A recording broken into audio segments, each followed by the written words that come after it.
dronk en leef net vir die see.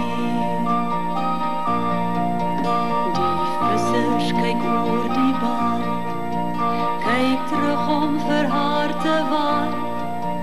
Sy sien hoe al uitvaar oor die see. Die boot met die twee jong vissers van San Juan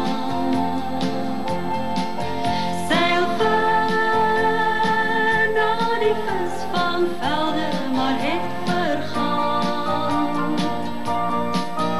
Die see is so breed, hoe kan ons dit ooit verstaan?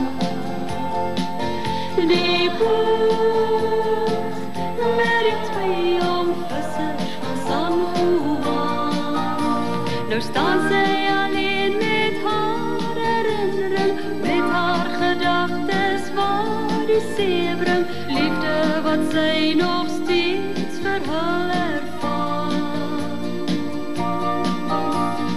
Ergens hoor sy ook in die branders, ons was ook lief van niemand anders, nou kom ons nimmer nooit weer by mekaar.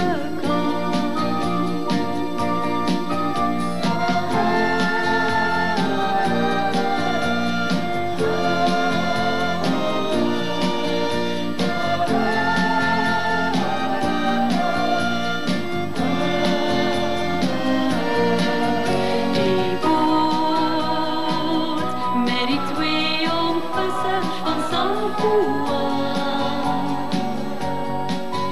seil ver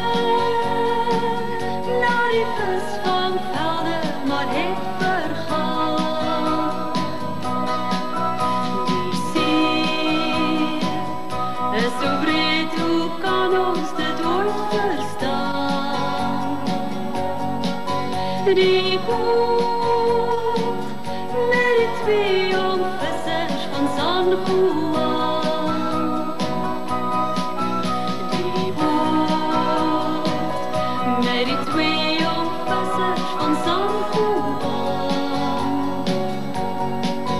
seil ver na die visvangvelde, maar het vergaan.